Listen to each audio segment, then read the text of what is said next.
हम एक बहुत महत्वपूर्ण विषय पर चर्चा करेंगे और जो कि हम सभी से सीधे तौर पर संबंधित है। जैसे कि दोस्तों, आप देखते होंगे आजकल इंग्लिश मीडियम स्कूल्स का चलन कितना बढ़ गया है। हमारे समाज में हर गली मोहल्ले, हर चौक चौराहे पर एक इंग्लिश मीडियम स्कूल देखा जा सकता है और हम सभी ये चाहते भी हैं कि हमारे बच्चे इंग्लिश मीडियम स्कूल में पढ़ें। इसमें कोई हर्ज की बात तो नहीं, पर क्या आपने देखा है जितना ये चलन ज़्यादा प्रगाढ़ होते गया, उतना ही बच्चे इंग्लिश मीडियम स्कूल में पढ़ के भी इंग्लिश सब्जेक्ट में ही अत्यधिक कमज़ोर पाए जा रहे हैं। अब इस बात पर कई लोगों की राय ये हो सकती है कि नहीं, ऐसी बात नहीं है, और कुछ मेरी बातों से सहमत भी होंगे। तो जो मेरी बातों से असहमत होते हैं उनके लिए मैं ये कह दूं कि हो सकता है कि आपकी ये गलत फहमी हो और हो सकता है कि यह मेरी गलत फहमी हो, लेकिन मैं इस कार्यालय में बहुत वर्षों बैठने के बाद जो मैंने अनुभव प्राप्त किया है, कई बड़े बड़े स्कूल के बच्चे यहाँ आते हैं, माता पिता आते हैं। जाहिर सी बात है कि अच्छा खासा वक्त 10 साल 12 साल कोई अगर बच्चा स्टैंडर्ड 10 में है और अगर वो यहाँ आता है या +2 में है और आता है या फिर ग्रेजुएशन में पहुँच गया, कई बार तो ऐसे भी केसेस होते हैं जब बच्चा बाद में जाकर रियलाइज़ करता है कि what was the standard of my education, मैं इंग्लिश मीडियम स्कूल में ही पढ़ा और इंग्लिश में ही कमज़ोर हूँ। तो कई बार हमें ये गलत फहमी हो जाती है और इसके पीछे वजह ये भी है कि हम माता पिता अपने बच्चों में कमियां देखना ही नहीं चाहते। कमियां ना हो ये अच्छी बात है, लेकिन अगर कमियां हो तो समय पर उनका निरीक्षण करके उनका उपचार करवा देना चाहिए और कर लेना चाहिए। और आखिरकार माता पिता चाहते क्या है? माता पिता अपने बच्चों को दोष मुक्त बनाना चाहते हैं, शिक्षित बनाना चाहते हैं, ताकि वे जो भी करें आगे चल के वो उसमें कामयाब हो, उनका ज्ञान परिपूर्ण हो, सर्वांगीण उनका विकास हुआ हो। परंतु ऐसा देखा नहीं जाता है। मेरे अनुभव ये कहते हैं कि बड़े बड़े स्कूलों के बच्चे, चाहे वो जितने भी बड़े स्कूल में पढ़ते हों, उनका भाषा पे पकड़ बहुत ही कमज़ोर है। इंग्लिश मीडियम स्कूल में पढ़ने के बाद भी उनको पूरी तरीके से टेंस का भी ज्ञान नहीं होता और एक भाषा को, किसी भी फॉरेन लैंग्वेज को जानने या बोलने के लिए अपना लोकल जो डायलेक्ट है उसकी बात मैं नहीं करता, लेकिन किसी फॉरेन लैंग्वेज को जानने, बोलने और उसको इस्तेमाल करने के लिए उसके बेसिक्स, फंडामेंटल्स तो कम से कम हर व्यक्ति को आना चाहिए। और स्टूडेंट्स जो निरंतर निर्बाध रूप से कई वर्षों से एक स्कूल में so called English medium schools में जाते रहे हैं, पढ़ते रहे हैं, इसके बावजूद भी यदि वो इंग्लिश मीडियम स्कूल में ही पढ़ के और इंग्लिश सब्जेक्ट में ही कमज़ोर हैं, और यदि मेरी बातों से किसी को आपत्ति हो तो वो अंधेरे में ना रहें, वो अपने बच्चों को किसी उपयुक्त शिक्षक के निरीक्षण में उसकी जांच करवा लें, या हो सके तो उसे मेरे कार्यालय में ले आएँ। आपके सामने मैं जांच करके दूध का दूध और पानी का पानी तुरंत कर दूंगा। और प्यारे दोस्तों, इसमें इन बातों को कहने के पीछे मेरा आपको दुखी करने का या परेशान करने का कोई उद्देश्य नहीं है। मेरी बातों को ठीक ढंग से समझा जाए तो आप समझ पाएंगे कि मैं आपका शुभचिंतक ही हूँ, क्योंकि यदि आप समय रहते बच्चों के प्रॉब्लम्स को समझ पाएंगे तो उनके समाधान भी करवा पाएंगे। यदि आप झूठ मूठ का अपने बच्चों पे अभिमान रखेंगे और गलतफहमी का शिकार रखेंगे तो जिस तरीके से आज 10 साल 12 साल 14 साल पढ़ने के बाद भी उनको टेंस नहीं आता, वॉइस नहीं आता, नरेशन नहीं आता, तो आप उनसे क्या उम्मीद कर सकते हैं। ऐसे लोग कभी भी भाषा को अच्छी तरीके से बोल नहीं सकते हैं, और अगर बोलेंगे भी तो सिर्फ स्टेटस को मेंटेन करने के लिए उल्टा सीधा बोलेंगे, और जितना वो उल्टा सीधा बोलेंगे उतना खुद के जाल में ये एक जाल बन जाएगा और एक बैड हैबिट बन जाएगी जो उनके लिए ही जानलेवा होगी। तो प्यारे दोस्तों, जो आखिरी ज़रूरत है इस बारे में वो ये है कि हम अपने बच्चों को हम अपने बच्चों का निरीक्षण करें, हम उनका समुचित जांच करवा लें कि ये बच्चे, क्योंकि यदि मैं ये इन बातों को उठा रहा हूँ तो मैंने देखा होगा अपने कार्यालय में ऐसे माता पिता जिनके बच्चे बड़े बड़े स्कूल में पढ़ते हैं, जिन्होंने लाखों लाख रुपए खर्च किए हैं और उनको लास्ट में यहाँ आना पड़ता है। अब उन आने वालों में दो प्रकार के पेरेंट्स हो सकते हैं, दो प्रकार के पेरेंट्स होते हैं। एक वो ये मानते हैं कि बहुत स्कूल तो अच्छा है पर मेरा बच्चा बहुत कमज़ोर है और ये सीख नहीं पाया। कई तो ऐसे होते हैं जो ये कहते हैं कि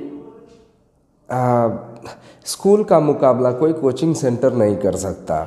तो अब आप देखिए कि कितने पागलपन वाली बात है। अगर स्कूल अच्छा ही है, अगर वो स्कूल आपको सब कुछ दे देता, आपने जो उम्मीद किया वो आपको दे देता, तो फिर उस स्कूल से ही क्यों नहीं ले लिया आपने? आपको क्यों कोचिंग सेंटर में आना पड़ता है? पहली तो ये शर्म की बात स्कूल वालों के लिए है, पेरेंट्स से भी ज़्यादा स्कूल वालों के लिए ये शर्म की बात है कि उनके स्कूल के बच्चे किसी कोचिंग संस्थान में किसी पर्सनल ट्यूशन को लेते हैं। इसकी आवश्यकता क्यों पड़ती है?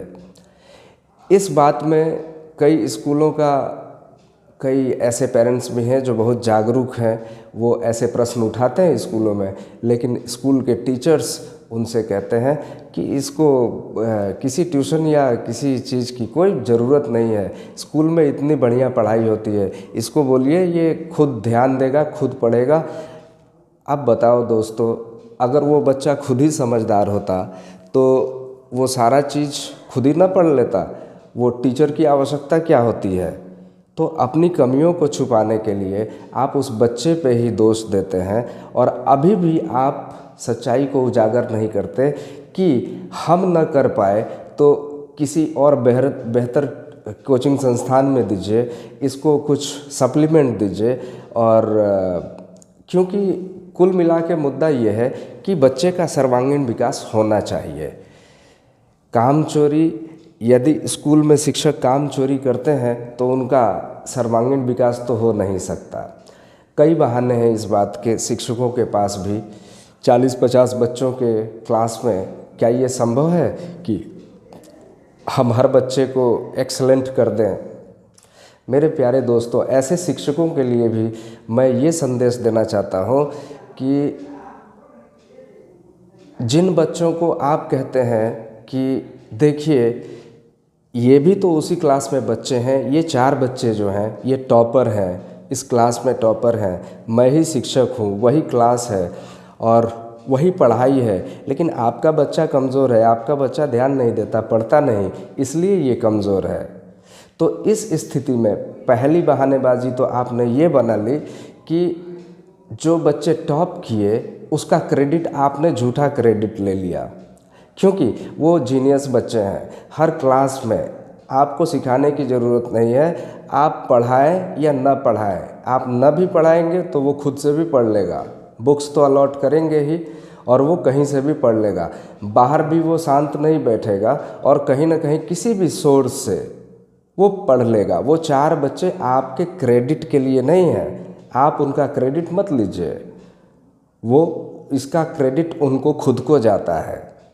अब रही बात कि बाकी सारे बच्चे, तो बाकी सारे बच्चों को तो आपने एक नॉर्मल सा क्लास दिया, जो आपने समझा, आपको आता था, जो आपने एक्सप्लेन किया, उसमें से अगर 35 बच्चों में किसी को 2 लाइन कुछ थोड़ा सा समझ में आया और अधिकतर को तो नहीं ही आया, क्योंकि बच्चे तो बच्चे हैं और उनको एक प्रॉडिंग की आवश्यकता पड़ती है। जब तक आप उनको थोड़ा झटका नहीं देंगे, जब तक आप उनको खड़ा नहीं करेंगे, उनको प्रैक्टिकल करके नहीं देखेंगे, दिखाएंगे, और आप समुचित समय नहीं देंगे, वो कैसे समझ सकते हैं।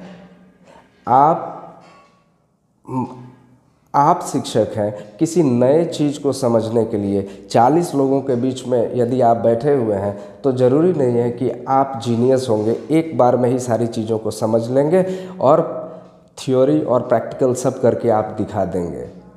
तो ये उम्मीद आप छोटे छोटे बच्चों से करते हैं। आप एज यू नो, अब one size does not fit all, एक साइज सब में तो फिट नहीं होता है। कुछ बच्चे जो जीनियस है, वो 4 हैं, वो ऑटोमेटिकली वो सब सीख लेते हैं, एक बार आप बोलते हैं वो समझ जाते हैं, या फिर आप नहीं भी पढ़ाते हैं तो भी वो मैनेज करते हैं, सोर्सेस से इकट्ठा करके इन्फॉर्मेशन इकट्ठा करते हैं। तो ये क्रेडिट आपका नहीं है। जहाँ आपका क्रेडिट होना चाहिए वो है जिन बच्चों पे आपको समय देना चाहिए, अत्यधिक समय दे के आप तब तक अगले टॉपिक पे न जाएं जब तक एक टॉपिक सारे बच्चों का क्लियर ना हो जाए। और इसके लिए आप कहेंगे कि इतना समय नहीं है, तो आप सिलेबस तो पूरा कर लेंगे, समय पे सिलेबस पूरा कर लेंगे और हर साल करते जाएंगे सिलेबस को पूरा। लेकिन सिलेबस पूरा हो के 1 2 3 4 10 11 12 सब करते करते करते करते और बच्चों को तो कोई विकास हुआ नहीं, और जो हुआ उसके लिए वो खुद जिम्मेदार हैं, आप जिम्मेदार नहीं हैं। क्योंकि आप ईमानदारी से देखिए कि आपने क्या किया उनके विकास के लिए। एक मैकेनिकल क्लास को आपने कंडक्ट कराते रहा, और इसमें खाली शिक्षक नहीं, क्योंकि शिक्षक तो एक मोहरा है। बड़े बड़े संस्थानों के संचालक पैसा मोटा इकट्ठा करते हैं, लेकिन ये जिम्मेदारी कौन लेगा। और पेरेंट्स, तो दोस्तों मैं आपसे यही कहना चाहता हूँ कि कई बार अधिकतर पेरेंट्स सोचते हैं मेरे एक के समझने से क्या होगा, लेकिन ये समस्या तो बुनियादी समस्या है, ये समस्या तो सबकी समस्या है। और जो टॉपर्स हैं वो इसलिए टॉपर्स नहीं है कि स्कूल ने कुछ दिया, स्कूल ने कंट्रीब्यूट किया, उनको इंफ्रास्ट्रक्चर दिया, लेकिन इंफ्रास्ट्रक्चर दिखा के आपसे कितना ज़्यादा फ़ी लिया जा रहा है। और आप में से कई दोस्तों का तो ये भी विचार है, आपको खुद ही समझ में आज तक नहीं आया कि आखिर महत्वपूर्ण क्या है, बड़ा बिल्डिंग महत्वपूर्ण है या अच्छी शिक्षा महत्वपूर्ण है। यदि आप माता पिता होके और एक प्रौढ़ अवस्था में आकर के भी इन बातों को नहीं समझेंगे, तो आप कैसे अपने बच्चों को वहाँ तक पहुँचा सकते हैं जहाँ पहुँचाना चाहते हैं। और आप जब तक नहीं मिल के इन बातों को, इन समस्याओं को सार्वजनिक रूप से इसको प्रस्तुत नहीं करेंगे, कौन एक्शन लेगा। और इसमें घाटा किसका है। आप स्कूल में बड़ा बिल्डिंग देख के, बड़ी फैसिलिटीज़ और बड़ी बस और बड़ा सब देख के आप अच्छा पैसा वहाँ भरिए, 10 साल पढ़ाइए तो 20 लाख रुपया वहाँ भर लीजिए। साथ में उसके बाद आपका बच्चा, मैं दूसरे सब्जेक्ट्स की नहीं कुछ कहूँगा, लेकिन उम्मीद यही करता हूँ कि जब इंग्लिश मीडियम स्कूल में इंग्लिश ही सब्जेक्ट का ये बुरा हाल है, तो बाकी सब्जेक्ट में भी यही सिस्टम चलता होगा और क्या चलेगा।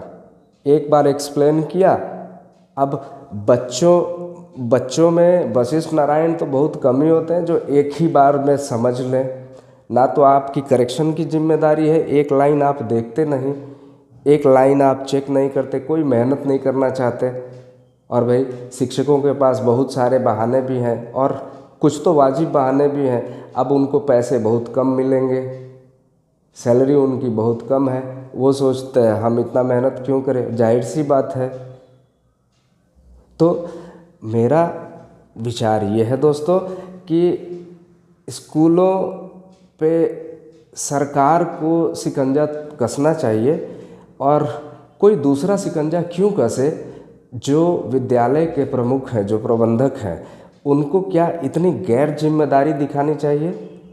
जिस बात के लिए स्कूल चल रहा है वो बात नहीं हो रहा है। इन स्कूलों में पढ़ के कूड़े कचरे पैदा हो रहे हैं, चोर उचक्के पैदा हो रहे हैं। जाहिर सी बात है, खाली नाम का पढ़ा है, 10th में गया, सर्टिफिकेट आपने दे दिया, वो बाहर हो गया, वो खुश, माता पिता खुश, बच्चे पास हो गए, अच्छा हो गया, अच्छा हो गया। लेकिन आप तो देख ही रहे हैं कि कितना अच्छा हो गया। अंत में सेटल वही होते हैं जो जीनियस थे, जो मेहनती थे, जिन्होंने एक्स्ट्रा कोई सप्लीमेंट्री क्लासेस ली थी, जो अपने आप को अपलिफ्ट कर सके। बाकी तो 80% कचरा ही हो जाते हैं। पैसा लगाने के बाद भी पैसा खाने वाले पैसा खा गए। माता पिता दोनों जगह पैसा भरते रहे, कोचिंग में भी भरो, स्कूल में भी भरो, कभी बच्चे को डांटो, कभी खुद को कोसो।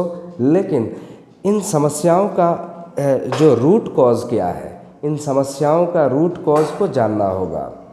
तो सबसे पहली बात, जो संस्थान है उनको ये जिम्मेदारी होनी चाहिए, वो अच्छे शिक्षक रखें, और चूँकि वो अच्छा चार्ज लेते ही हैं तो वो अच्छा चार्ज दे भी सकते हैं। शिक्षकों का भी हक बनता है।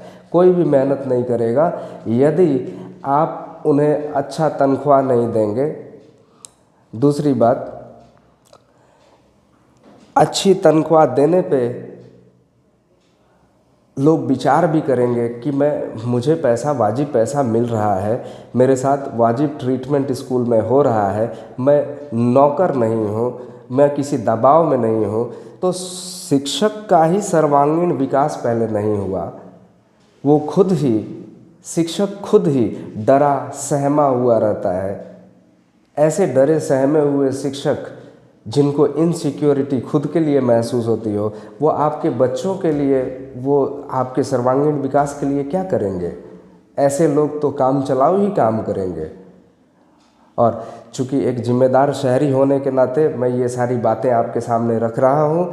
मुझे ना तो किसी शिक्षक, ना किसी संस्थान, किसी से कोई व्यक्तिगत कोई दुश्मनी नहीं है, परंतु जो काम हम कर रहे हैं रोज़, उसका आउटपुट 1% निकल रहा है, 99% सारा गुड़ गोबर ही हो जा रहा है। स्कूल चलते हैं, बच्चे जाते हैं, माता पिता फी भरते हैं, सब कुछ होता है, लेकिन सिर्फ ज्ञान ही नहीं मिलता है।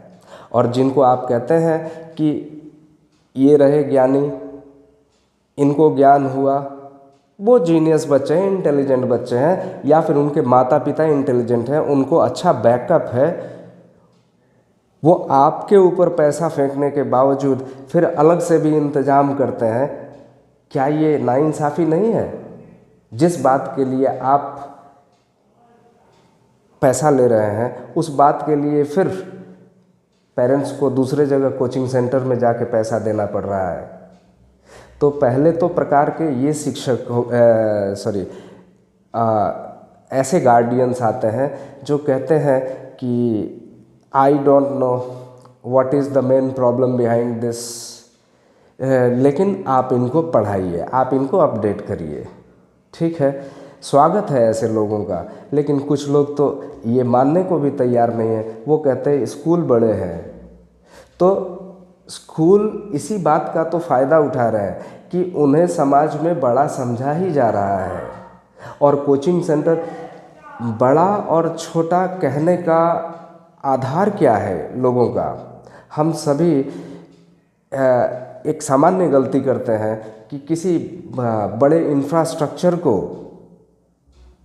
उसकी क्वालिटी मान लेते हैं, और कोई छोटा अगर संस्थान हो, कोई 2-4 कमरों में कोई संस्थान चल रहा हो, तो आप उसे स्कूल के साथ जब कंपेयर करते हैं तो आप उसको हमेशा कमज़ोर ही आंकते हैं। लेकिन सच बात तो ये है कि अगर कोचिंग सेंटर्स बच्चों की मदद नहीं करेंगे तो स्कूल में ये जो धांधली हो रही है, ये धांधली है। तो मेरे दोस्तों, पहली बात तो कोचिंग सेंटर को आप यूँ जानें कि जो बड़े बड़े संस्थान, बड़े इंफ्रास्ट्रक्चर्स जो आपको ना दे पाए, किसी एक छोटे से शिक्षक ने, किसी जिसको आप समझते हैं छोटे, वो छोटा नहीं है। छोटे तो वो लोग हैं जो बड़े बिल्डिंग्स में बैठे हुए हैं, बड़े बिल्डिंग्स को दिखा के और अच्छा बिजनेस करते हैं और काम धाम कुछ नहीं करते और अच्छा खासा रकम वसूलते हैं, कभी एडमिशन फ़ी के नाम पे, कभी इस नाम पे, कभी उस नाम पे। पैसा तो खूब कमाते हैं और वो खूब भली भांति जानते हैं कि उनका बिजनेस खूब फल फूल रहा है, क्योंकि ज़माना ही ऐसा है, यहाँ किसी को नहीं पड़ी। और जब जो लुट रहे हैं उनको ही नहीं पड़ी तो फिर दूसरों को क्या पड़ी है। आप खुश हैं हर महीना मोटा मोटा पैसा स्कूल में भरने के लिए, काम हो बच्चों का ना हो बच्चों का, बस बच्चे जा रहे हैं स्कूल में, अच्छा ड्रेस पहन के जाते हैं, नाश्ता पानी बढ़िया करते हैं और आ जाते हैं। ये क्रम वर्षों से चल रहा है, लेकिन आने वाले वर्षों में आप देखेंगे। और क्यों वेट करते हैं? जिन लोगों ने ऐसी स्कूलिंग की हुई है उनका थोड़ा पीछे अगल बगल पड़ोस अड़ोस को देख लीजिए, आपको पता चल जाएगा कि उन लोगों ने कौन सा तीर मार लिया। ना तो उनको ज़िंदगी का कोई ज्ञान हुआ, ना तो उनको एकेडमिक्स ही कुछ एक्सेलेंसी आई। तो हम ऐसे स्कूलों में पढ़ने से तो अच्छा है कि स्कूल में पढ़ने की ज़रूरत ही क्या है। जब घूमने ही जाना है तो घूमो, अच्छी तरीके से घूमो, सब जगह घूमो, स्कूल में पैसा वेस्ट मत करो। उस पैसे का सिर्फ 1/4, अगर आपका 20 लाख रुपया +2 तक करने में लगता है किसी स्कूल, इंग्लिश मीडियम स्कूल से, 20 लाख तो मैं कम ही कह रहा हूँ, अच्छे स्कूलों में तो यह आंकड़ा और भी पार कर जाएगा। तो वहाँ से यदि आपको कुछ स्पेशल मिल ही नहीं रहा तो इतना पैसा क्यों वेस्ट करना, जब मुझे किसी छोटे मोटे कोचिंग में ही जाके पढ़ना है। और देखने में लगता है कि वो छोटा मोटा कोचिंग है, लेकिन सच्चाई तो ये है मेरे दोस्तों कि चाहे वो बड़ा स्कूल हो या छोटा सा संस्थान, कोचिंग सेंटर हो या ट्यूशन टीचर हो, हमारा मेहनत रंग तो तभी लाता है जब कंसंट्रेटेड वर्क किया जाता है, जब हम हाईली फोकस्ड वर्क को करते हैं, जब हम किसी चीज़ पे लग के करते हैं, काफ़ी ध्यानपूर्वक करते हैं, एक एक चीज़ों पे ध्यान देते हैं, तो फिर हमारे सफल होने का ना होने का कोई प्रश्न ही नहीं उठता है। और ये इसी कारण से जो काम स्कूल में नहीं होता है, जो होशियार माता पिता हैं वो एक अच्छा शिक्षक बाहर ढूंढते हैं, वहाँ तो पैसा वेस्ट हो ही रहा है, लेकिन फिर वो सोचते हैं कि एग्ज़ाम दिलाने का मामला है और स्कूल के बिना तो चलेगा नहीं, तो ठीक है चलाइए स्कूल के बिना, चलाइए स्कूल में आप भरिए पैसा, लेकिन कम से कम उस बच्चे को एक सार्थक जगह तो दे दें, एक सार्थक एक टीचर तो दे दें जो अपना वो सर्वांगीण विकास कर सके, ठीक से ज्ञान को अर्जित करते हुए आगे बढ़े, खाली समय आगे नहीं बढ़े, उम्र आगे नहीं बढ़े, उसका ठीक से विकास भी होता रहे। इसमें क्या होता है, आपका पैसा भी जाते जा रहा है, बच्चा रोज़ स्कूल जा रहा है, 1 से 2, 2 से 3, 3 से 4 जाते जा रहा है और आपका पैसा भी लगते जा रहा है, लेकिन वो बच्चे का बौद्धिक विकास अगर आप ठीक से परखेंगे, जानेंगे, ले आइए बच्चों को, मैं आपको दिखाऊंगा कि किस तरीके से ये बच्चा स्टैंडर्ड 3, 4, 5 के बाद ये उसी लेवल पे ही बैठा हुआ है, इसका बौद्धिक विकास वहीं का वहीं हुआ है और हल्का फुल्का, वो तो ऐसे भी बागीचे में बैठने से भी उतना विकास हो जाता है, कोई ज़रूरी नहीं है कि आप स्कूल में जाके बैठें। क्योंकि इंसान है, इंसान का बौद्धिक विकास समय के साथ थोड़ा थोड़ा होते रहता है। ये तो स्वाभाविक है, ये प्रकृति का नियम है, इसमें किसी का योगदान नहीं है। और अपना समय इस तरीके से वेस्ट ना करें, समय रहते अपने समस्याओं का पता करें, उसका समाधान करें। कोचिंग में पढ़ना गलत नहीं है, लेकिन कोचिंग में पढ़ने की आवश्यकता तो होनी ही नहीं चाहिए थी। यदि ये काम स्कूल, चूँकि स्कूल बच्चा क्यों जाता है, माता पिता इतना पैसा भरता ही इसलिए है कि उसको पढ़ाई का दरकार है, उसको ज्ञान चाहिए। उसके एक बच्चे के पीछे कितने लोग लगे होते हैं, कितना खर्च होता है, कितना समय खर्च होता है। लेकिन यदि शिक्षक खाली क्लास में आए और जाए, बच्चा आए और जाए, स्कूल आए और जाए, और जाते जाते ये डांसिंग चलते रहे और 10-12 साल चलते रहे, विकास तो कुछ हुआ नहीं, तो क्या बना वो बच्चा? एक सर्टिफिकेट लेके जब प्रैक्टिकलिटी में आएगा, प्रैक्टिकल दुनिया में आएगा, तो वो कूड़े कचरा से ज़्यादा कुछ नहीं बनेगा। तो ऐसी पढ़ाई से भगवान बचाए। अच्छा, मैं सभी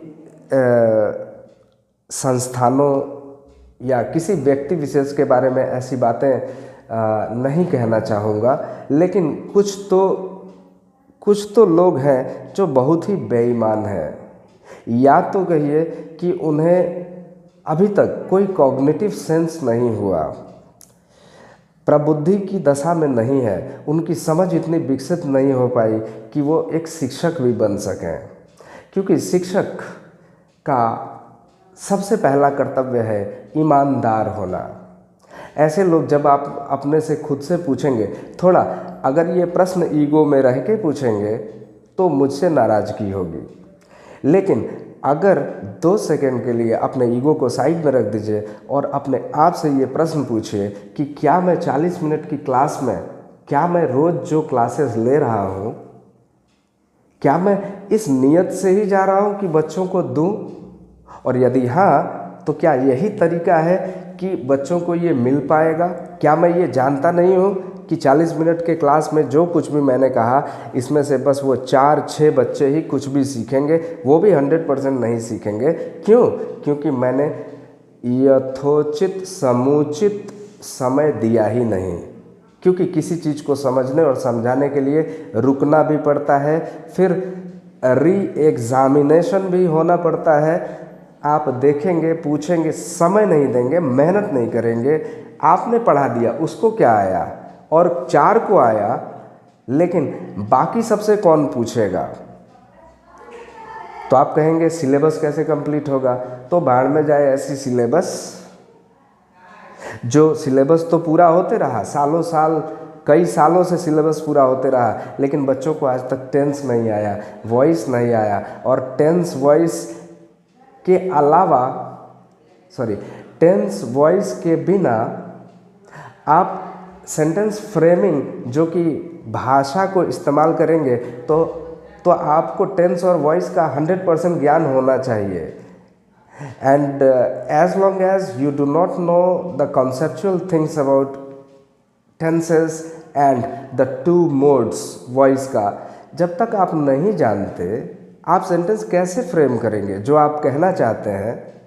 अच्छा, हर माता पिता जो भी चाहता है कि मेरा बच्चा इंग्लिश मीडियम स्कूल में पढ़े, सबसे पहला उसका उद्देश्य यही होता है, आगे की तो छोड़ दीजिए, सबसे पहला उद्देश्य यही होता है कि मेरा बच्चा कम से कम इंग्लिश में अच्छी तरीके से कम्युनिकेट कर सके।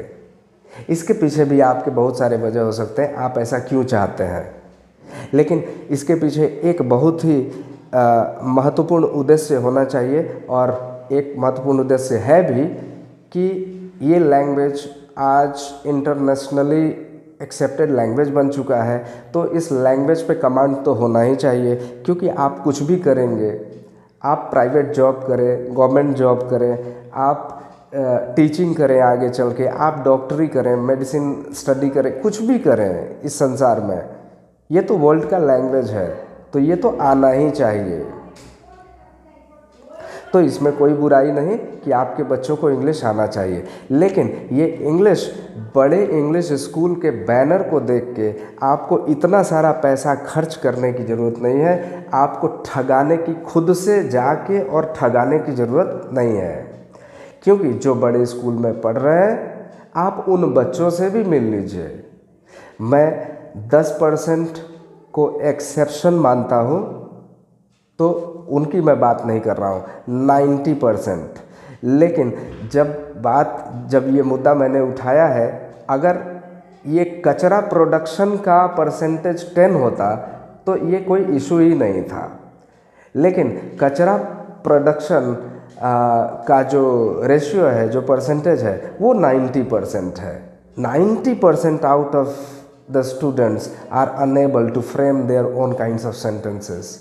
How are they going to establish themselves in their life? How they are going to be a reliable personality? So, does it not seem to be a very serious offense towards the, means it's a crime against parents, basically towards students, because they are kept in dark. बच्चे तो बच्चे हैं, उनको अभी तो शिकायत करना भी नहीं आता, उनको कंप्लेन करना भी नहीं आता। वो आपसे क्या कहेंगे कि मुझे क्यों ठीक से नहीं पढ़ाया? जब वो बाद में जब बड़े हो जाएंगे तब उनको समझ में आएगा कि अच्छा, शिक्षकों की इतनी कम वैल्यू इसीलिए तो होती होगी ना, क्योंकि वो हमें अपना बच्चा कभी नहीं समझा, हमें एक कूड़ेदानी समझा, जो मन किया क्लास में आए बोले चले गए, समझो समझो, नहीं समझो तो नहीं समझो। और आज इस प्रोफेशन के प्रति अगर लोगों की धारणा बहुत ख़राब हो गई हो तो इसमें कोई बड़ी बात नहीं है, आश्चर्य की बात नहीं है। शिक्षक कहीं ना कहीं इसके लिए जिम्मेदार हैं, और कई शिक्षक तो ऐसे भी होते हैं जो, और होने भी चाहिए, ईमानदार इसी को कहते हैं, ईमानदारी इसी को कहते हैं। अपना बच्चा, आप हर बच्चे को अपने बच्चे की तरह समझेंगे तो आपके अंदर वो भावना आएगी, आपके अंदर वो शक्ति भी आएगी कि हर बच्चे को संवारना है, हर बच्चे को बेहतर करना है। क्योंकि एक शिक्षक तो जानता ही है कि कौन एवरेज है, कौन इंटेलिजेंट है, और कौन 20% पे ही रहना है उसने, और 20, 30, 40% पे रहने वाले बच्चों की संख्या 80% है क्लास के अंदर। तो किस पे ध्यान देना चाहिए? उनको कौन उठाएगा? उनके पेरेंट्स से कम पैसा लिया जा रहा है क्या? बात तो यहाँ ये है दोस्तों कि पैसा तो सबसे बराबर लिया जा रहा है, लेकिन ध्यान किसी पे भी नहीं दिया जा रहा है। ध्यान सिर्फ इस बात पे दिया जा रहा है कि सिलेबस पूरा हो गया, हम हो गए कंप्लीट, मैं पेपर पे कंप्लीट हो गया, मैंने सिलेबस पढ़ा दिया, मैंने अपना ड्यूटी पूरा कर दिया। ऐसे ड्यूटी पूरा करने से देश का भविष्य क्या होगा? और इसके जिम्मेदार कौन होंगे? शिक्षक तो होंगे ही, ऐसे माता पिता भी जिम्मेदार होंगे जिन्होंने समय रहते हुए इन सारी चीज़ों पे रोक नहीं लगाई। और रोक लगाने का कारण मैंने आपको पहले ही बता दिया, आपका पैसा भी वेस्ट हो रहा है और ये जस्टिस भी नहीं है इस प्रोफेशन के साथ।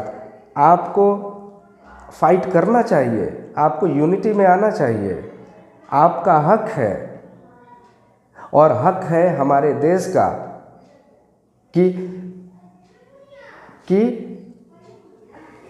ऐसे समाज की रचना करे, और समाज की रचना बच्चों से ही तो होती है। ये आज चोर और बेईमान कहाँ से आते हैं? हम जैसा समाज अपने आमने सामने देखते हैं, ये किनकी देन है? ये स्कूलों की देन है। स्कूल अगर बहुत ईमानदार हो जाए तो ये बेईमान, आने वाली जो जनरेशन है उसमें बेईमानी रहेगी कहाँ से?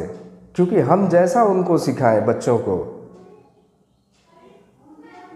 लेकिन यदि हम इसी तरीके से उनको ये दिखाते हैं कि देखो दुनिया ऐसी ही होती है, अपना काम काम होता है, करते चलो, दूसरे से कोई फ़र्क नहीं पड़ता है, अपना काम बनता, भाड़ में जाए जनता, और अगर वो बच्चे ऐसे माता पिता भी देख रहे हैं जिन्होंने पैसा तो लगाया लेकिन कभी ये पता करने की कोशिश नहीं की कि उनका भविष्य कितने दांव पर लगा हुआ है, किस तरीके से दांव पर लगा हुआ है, वो आगे चल के कैसे संभलेंगे और संभालेंगे, उनकी सोच की क्या दिशा होगी।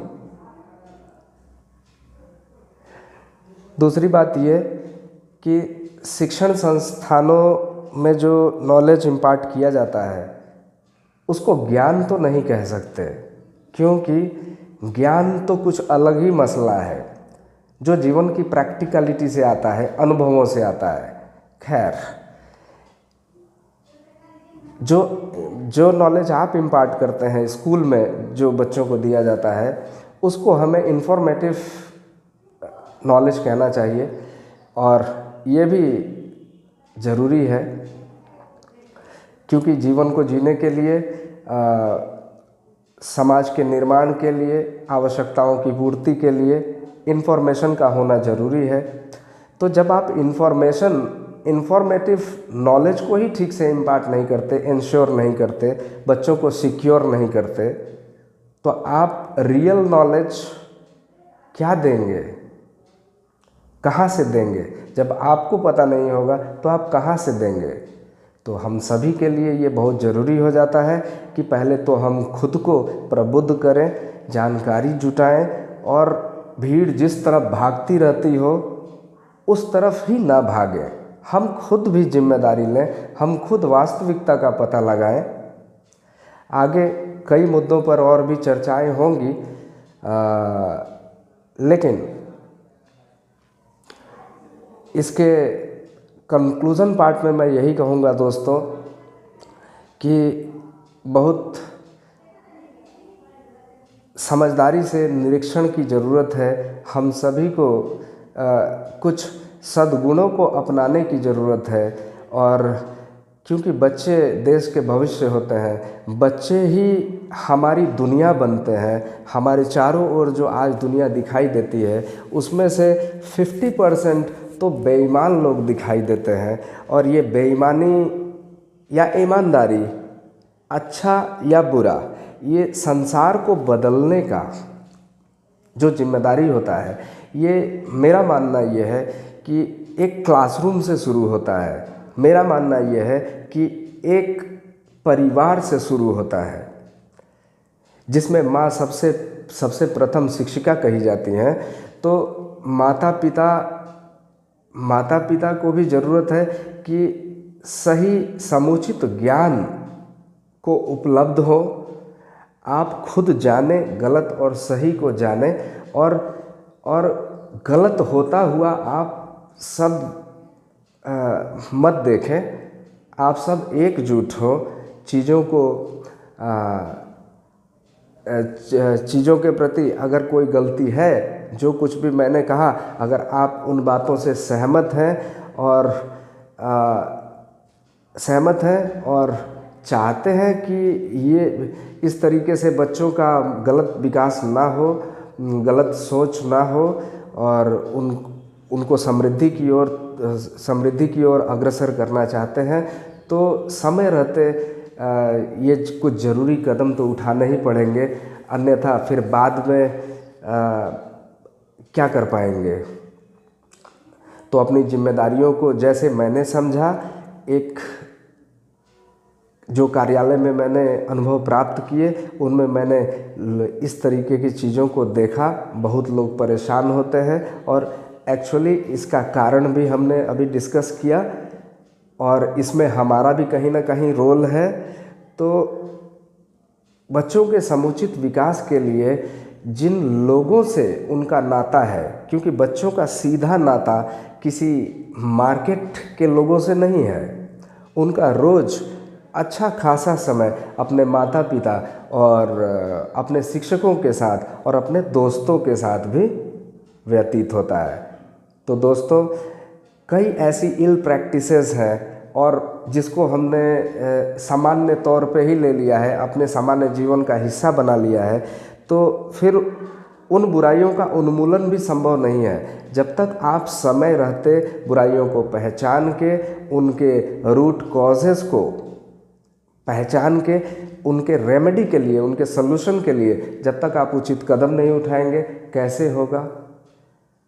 आप बच्चों का भला करने के क्रम में हो सकता है कि समुचित ज्ञान नहीं होने के कारण उनका कुछ बुरा ही कर दें। जैसे एक छोटी घटना और मैं कहूँगा और अपनी बातों को विराम दूंगा। जैसे आज स्कूल क्लासरूम्स में आप देखेंगे कि स्कूल के डायरेक्टर्स, स्कूल का जो मैनेजमेंट है, वो अपने बच्चों से हर क्लास में, चाहे irrespective of their class, junior senior जो भी है, सबको हो सकता है कि इस इंग्लिश स्पीकिंग के ट्रेंड को प्रमोट करने के लिए भी ऐसा करता हो। लेकिन हर मैनेजमेंट, हर स्कूल, बड़ा हो या छोटा, सब चाहता है कि उनके बच्चे इंग्लिश में बात करें।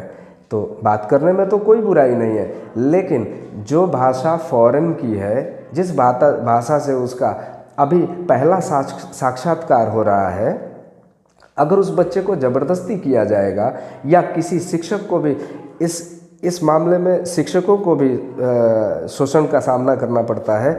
जैसे अगर स्कूल का डायरेक्टर है और वो कहता है कि सबको इंग्लिश में ही बात करना है, तो भाई think about some teachers who belong to other subjects, है ना। तो थिंक अबाउट देम। अगर उनको प्रेशराइज किया जाएगा कि for example suppose a Hindi teacher is means compelled, he is compelled to speak in English, so how well, how nicely can he be able to speak in English, आप समझ ही सकते हैं। तो कई स्कूलों में तो मैंने ये भी देखा कि शिक्षकों पे भी दबाव बनाया जाता है। इंग्लिश का शिक्षक है तो इंग्लिश में बात करे, अच्छी बात है, लेकिन अगर हिंदी का टीचर है, या फिर टीचरों की बात छोड़ दीजिए आप, अगर बच्चों को, छोटे बच्चों को बिना सिखाए हुए कैसे होता है? क्योंकि ये हिंदी नहीं है। हिंदी आसान इसलिए है क्योंकि उसको सीखने की ज़रूरत नहीं पड़ी, वो नेचर का गिफ्ट है, वो बाय बर्थ एक कल्चर है, ये सिस्टम है प्रकृति का कि जिस परिवेश में वो होगा वो भाषा ऑटोमेटिकली सीख जाएगा, इसलिए उसमें कोई परिश्रम नहीं करने की ज़रूरत है। लेकिन अगर आप इंग्लिश को भी इसी तरीके से ट्रीट करेंगे तो अब आप बड़ी भूल में हैं, क्योंकि ऐसा नहीं हो सकता है। इंग्लिश फॉरेन लैंग्वेज है, इसको सीखने से पहले बहुत सावधानी से सारी चीज़ों को बताना चाहिए और बच्चों को आपस में बात करो इंग्लिश में। तो जब बच्चों को कुछ आता ही नहीं है, छोटे बच्चों को, तो वो आपस में अगर ज़बरदस्ती आप करेंगे तो इज़ की जगह आर लगाएंगे, आर की जगह इज़ लगाएंगे, डू की जगह डज लगाएंगे और शैल की जगह शुड लगाएंगे, कुछ भी लगाएंगे। जो किसी से सुना होगा थोड़ा बहुत वो करने की कोशिश करेगा। अब आप समझ सकते हैं कि ये कितना बड़ा एक कॉम्प्लेक्स एक ये क्या बन जाएगा, एक बड़ा ही कॉम्प्लेक्स थिंग बन जाएगा जब वो बड़े होते हैं। मैं देखता हूँ यहाँ बच्चों को कि वो एक पर्टिकुलर मिस्टेक को 2-2 महीना, 3-3 महीना, 4-4 महीना तक भी करते रहते हैं। और इसका कारण क्या है? मेरे समझाने के बावजूद भी एक मिस्टेक को वो कई बार दोहराते रहते हैं। इसका कुल मात्र कारण एक ही है कि उनके दिमाग में गलत कॉन्सेप्ट बैठ गया है। एक बार जो गलत बात दिमाग में बैठ जाए बच्चों के, अब आप निकलवा के देख लो और तो आप महावीर कहलाएंगे। ये बहुत ही मुसीबत का काम है। ये कोई बिरला ही इस प्रॉब्लम को ओवरकम कर पाता है। और क्यों ना हम जब बच्चों का दिमाग फ्रेश हो तो फ्रेश अपलोडिंग कर दें उनके दिमाग की, पहले उनका गलत लोडिंग करें, फिर उसको इरेज करें और फिर से रीलोडिंग करें। ये कितना मुसीबत हो गया। तो जब बच्चे छोटे होते हैं उन पे कोई ऐसा दबाव नहीं बनाना चाहिए, क्योंकि आप दबाव बनाएंगे और उसको जानकारी नहीं है तो जो समझ में आएगा वही बोलेगा, और वो बार बार के रिपीटेशन से उसकी एक हैबिट डेवलप हो जाएगी जो कि 50% गुड और 50% बैड भी हो सकती है। तो गुड का तो अच्छी बात है, लेकिन अगर बैड हैबिट फॉर्मेशन हो गई तो निकलवा लेना आप, और निकलवा लेना किसी से कोई दवाई दिलवा देना कि उसके दिमाग में बैठी हुई बातें निकल जाए, फिर ये बहुत मुश्किल हो जाता है मेरे दोस्तों।